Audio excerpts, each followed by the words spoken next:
ملک شام کی پہلی جنگ ہوئی ہے عمرو بن عاص رضی اللہ تعالیٰ عنہ کے ساتھ 8000 کا لشکر تھا. صدیقی دور میں پہلی جنگ ہوئی ہے. جنگ شام کیا ہے مولانا قاری جمیل صاحب؟ 1 لاکھ رومیوں کا لشکر اور یہ صحابہ 8000. اور رومیوں کا حملہ اچانک تھا, صحابہ سنبھلنے نہیں پائے اور گھیرے میں آ گئے. 1 لاکھ نے 8000 کو گھیرے میں لے لیا. جب کوئی لشکر گھیرے میں آ جاتا ہے تو اس کی ہلاکت 100% ہو جاتی. گھیرے میں جب کوئی لشکر آ جائے اس کے بچنے کی کوئی شکل نہیں. 8000 کو 1 لاکھ نے گھیرے میں لیا تو اس میں ایک صحابی ہیں بہت بڑے, ان کا نام ہے واثلہ بن اسقع رضی اللہ عنہ. وہ فرماتے ہیں کہ ایسی خوف کی گھاٹی آئی اور ایسا ہولناک منظر بنا کہ ہمیں شعر و شاعری بھول گئی. عرب کی عادت تھی جنگ میں بے خوف ہوتے تھے اور شعر کہتے تھے.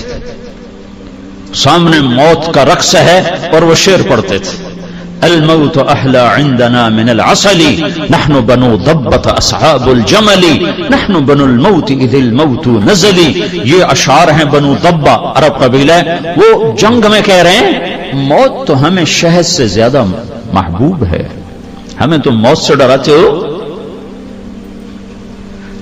کربلا کے میدان میں شمر نے کہا ہم تم سب کو ذبح کر دیں گے, تو حضرت حسین نے مسکرا کے فرمایا اب الموت تخوفونی, مجھے موت سے ڈراتے ہو؟ موت تو میرے رب سے ملاقات کا نام ہے, مجھے موت سے ڈراتے ہو؟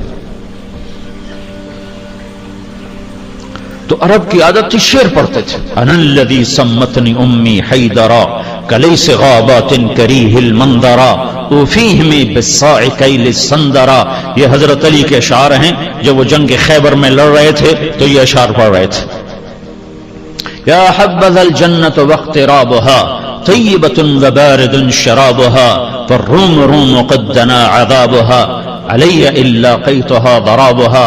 یہ حضرت جعفر بن ابی طالب کے اشعار ہیں جو وہ جنگ موتا میں لڑ رہے تھے اور شہید ہوئے ہیں. اقسمت یا نفس لتنزلن کارہتا او لتتابعن. یہ عبداللہ بن رواحہ کے اشعار ہیں جنگ موتا میں جب وہ شہید ہو رہے تھے. یعنی بے خوف ہوتے تھے, لیکن ایسا خوف طاری ہوا کہ حضرت واصلہ فرماتے ہیں ہمیں شعر و شاعری بھول گئی اور تمام 8000 کی زبان پر ایک لفظ آیا, یا رب محمد انصر امت محمد, اے رب محمد امت محمد کی مدد فرما. جب راضی تھا تو 2 بول ہی کافی تھے. 30 لاکھ آدمی بیت اللہ کا پردہ پکڑ کے روتے ہیں 29 کی رات کو. امام کعبہ 1 گھنٹہ دعا کرا, رو رو رو ہلکان ہوتا ہے. پیچھے 30 لاکھ آدمی آمین کہتے ہوئے رو رو کے ہلکان. آسمان کے دروازے نہیں کھل رہے, آسمان کے دروازے نہیں کھل رہے. اللہ کو تو ایک پکارے تو عرش میں ہلچل ہو جاتی, آسمان کے دروازے کھڑکھڑانے لگتے. ہاں کبھی ہم بھی تم میں بھی چاہ تھی, کبھی ہم بھی تم میں بھی راہ تھی, کبھی ہم بھی تم بھی تھے آشنا, تمہیں یاد ہو کہ نہ یاد ہو. 100 میں 90% تو نمازی مسلمان نماز چھوڑ گئے. 100 میں 5-7 آدمی نمازی ہیں, 90-95 نماز نہیں پڑھتے. حسین نے سر کٹایا, نماز نہیں چھوڑی. کربلا کی تپتی ریت پر سجدوں میں سر رکھ کر امت کو پیغام دیا کہ زیر خنجر بھی یہ پیغام سنایا ہے. تم کہتے ہو لیکچر کی وجہ سے نماز رہ گئی. دوستی تھی, دوستی. کہ یا رب محمد انصر امت محمد. شعر و شاعری بھول گئی اور سب اسی کو دہرا رہے ہیں, دہرا رہے ہیں, دہرا رہے ہیں, دہرا رہے ہیں. اور موت نظر آ رہی, اس کے خون خوار پنجے گردن تک پہنچتے نظر آ رہے ہیں. کہ اس لشکر میں ایک صحابی ہیں عبداللہ بن عمر, حضرت عمر کے بیٹے عبداللہ. وہ فرماتے ہیں سورج ڈھلا تو میری ایسے نظر آسمان کی طرف جو اٹھی تو میں نے دیکھا انفرجت فیہا فرجت, آسمان پھٹ گیا. دوستی تھی، تعلق بنا ہوا تھا، آج ٹوٹ چکا ہے۔ اللہ نے نہیں توڑا، ہم نے توڑا ہے۔ میرا رب عجب کہتا ہے، یا ابن آدم اذکرک وتنسانی، میرے بندے تو مجھ سے تعلق توڑتا ہے، میں نہیں توڑتا۔ حالانکہ دنیا میں تعلق جان بہن سے ہوتا ہے، ماں باپ سے ہی تعلق توڑ دیتے ہیں۔ کل ہی مجھے ایک ماں باپ کا فون آ رہا تھا کہ ہم اپنے بچے کو پولیس میں دے رہے ہیں، ماں باپ ہم اس کو پولیس میں دے رہے ہیں، ہمارا نافرمان ہے۔ اور میرا رب کہتا ہے اذکرک وتنسانی، میں تعلق نہیں توڑتا، تو توڑ جاتا ہے، تو مجھے بھول جاتا ہے، میں تمہیں یاد رکھتا ہوں۔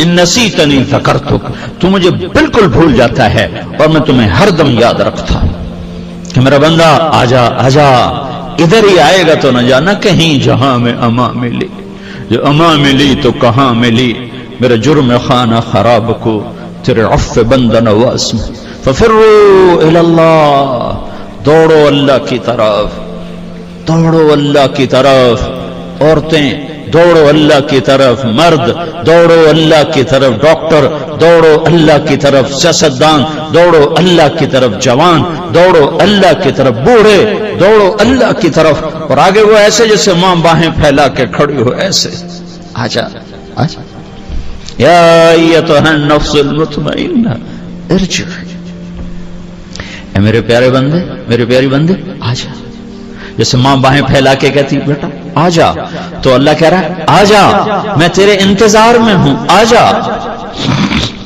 تو عبداللہ بن عمر فرماتے ہیں آسمان پھٹا اور اس میں سے میں نے دیکھا ایک بہت بڑا لشکر نکلا، گھوڑ سوار، سفید براق گھوڑے جس کو ہم نکرا کہتے ہیں، نکرے گھوڑے، اور ان پر گھوڑ سوار، اور ان کے ہاتھوں میں نیزے، اور ان کے سروں پہ عمامیں، پگڑیاں عمامیں، اور ان کے آگے ایک گھوڑ سوار تھا، وہ نیزے کو یوں لہراتا ہوا آ رہا تھا اور کہہ رہا تھا ابشروا یا امت محمد فقد اتاکم اللہ بالنصر، اے امت محمد تمہیں بشارت ہو، تمہارا رب تمہاری مدد کو آ گیا۔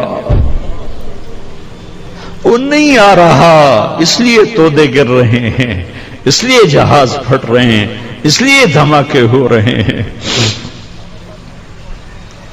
اس لیے گھروں کی سکون غارت ہیں کہ وہ روٹ چکا ہے۔ کدے ایسے وہ میرے سامنے آئے اور میری نظروں کے سامنے غائب ہو گئے، اور اس کے تھوڑی دیر بعد 1,00,000 کا لشکر سرپٹ بھاگ رہا تھا۔ وہ پیچھے مڑ کے نہیں دیکھ رہے تھے، وہ دہشت ایسی طاری تھی اس لشکر کی، جنگ کا دستور تھا، جب کوئی لشکر بھاگتا تھا تو فاتح لشکر پیچھا کر کے اور قتل کرتا تھا، قیدی بناتا تھا، لیکن ایسا خوف طاری تھا کہ عمرو بن عاص رضی اللہ عنہ نے اعلان کیا کھڑے ہو جاؤ، اپنی اپنی جگہ پہ کھڑے ہو جاؤ، کوئی لشکر کے پیچھے نہ جائے۔ جب وہ خوش تھا، جب وہ راضی تھا تو یوں آیا کرتا تھا